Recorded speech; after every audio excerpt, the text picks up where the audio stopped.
As we welcome you back to America's Forum, we take a gander at the headline and the lead on our parent website, Newsmax.com. Republicans take Senate as GOP wave sweeps the nation. Let's continue our conversation with our colleague, John Bachman. Wasn't only the Senate last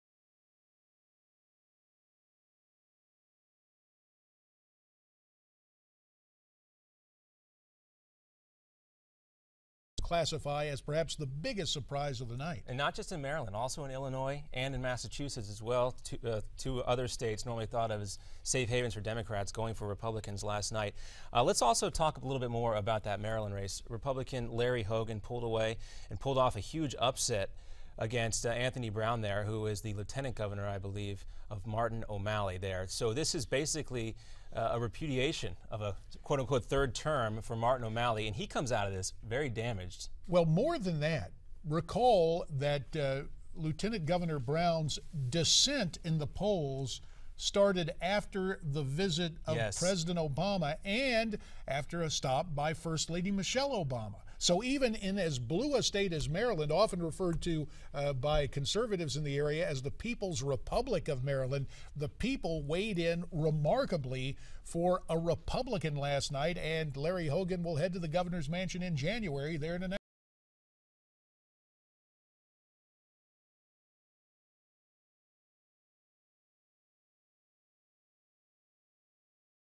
Tonight, the voters of Maryland rejected the politics of deception and division. Tonight, the voters showed that they were completely fed up with politics as usual. Well, he went on to say that 8 years of failed economic policy and countless Democrats crossed over and affirmed the wisdom of John F. Kennedy, who said sometimes party loyalty demands too much. And he campaigned exclusively on those tax increases that were put into place during the O'Malley administration in Maryland, also on the economy. J.D., this seems like a real formula that Republicans can use in 2016 in states where they haven't had a lot of success before. It is the economy. And Larry Hogan was wise to invite Democrats, invoking the name of JFK in his memory, to come on over and cast a vote for economic prosperity. Closely tied to that, understand Martin O'Malley has been an open borders advocate, free tuition for illegals. There is a lot of pent-up voter anger in Maryland, and both parties ignore that to their own peril. I know we're going to talk about executive amnesty next hour. Looks like the president's still going in that direction, but I think you're going to see a backlash for both parties next time around. And if there's another state that Republicans have to be happy about today, it's Kansas, because they were expecting an independent Greg Orman to win the Senate race there. Also, a lot of folks did not give the incumbent governor in that race a shot at winning either. Sam Brownback, though, did in fact win yesterday over Democrat Paul Davis, despite the economic problems that Kansas has faced. The voters there said, we're going to give this guy 4 more years to try to improve the economic conditions. Well, Sam Brownback, I served with him in the Congress. He, of course, went on to the U.S. Senate, took a look at running for president a few years ago and thought the better of it. That was probably a good thing. But you'd never like to cast it in these terms, but it almost seems that Kansas Republicans, or especially Governor Brownback, were saying, you think it's bad now. Imagine how worse it would be if we didn't have my economic policies in place. So, again, in a tough economic time, the message of opportunity rather than income inequality is what sells in a midterm. Yeah, and the margin of victory for Scott Walker in Wisconsin was somewhat of a surprise, but we also want to talk about the Florida governor's race because a lot of the modeling was showing that Rick Scott was going to lose, and that didn't happen as well. Rick Scott beating Charlie Crist by more than a point here, 1.2 percentage points, and Adrian Wiley coming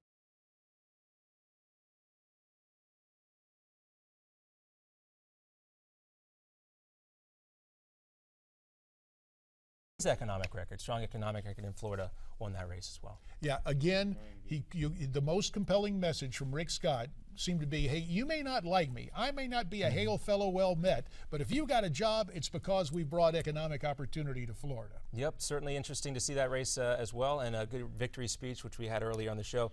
And some of those ballot initiatives, too, J.D., struck down. The personhood amendment in Colorado and North Dakota failed. It did pass in Tennessee. Marijuana, recreational use, Oregon and Washington, D.C., but failing for medicinal in Florida. Yeah, again, it seems that it's very difficult to argue process in campaigns involving candidates, but when it comes to process on ballot initiatives and questions put to the people, that seemed to be what carried the day in Florida, saying, hey, this medicinal marijuana is not what you think it is. It's chock full of loopholes. That is at least the way the anti-marijuana forces played it in Florida, and it worked in the Sunshine State to delay any type of medicinal marijuana. All right, J.D., biggest winner, biggest loser last night. What do you think? Biggest winner, Larry Hogan in Maryland. Biggest loser, President Barack Obama. Yeah, that's probably true. Probably true. Also, some big winners. Chris Christie last night, the head of the Republican Governors Association, got a lot of wins that he didn't think he was going to have in his cap today. Well, they've got that going on, and we've got more to come. Stay with us as we continue with our post-election edition of America's Forum here on Newsmax TV.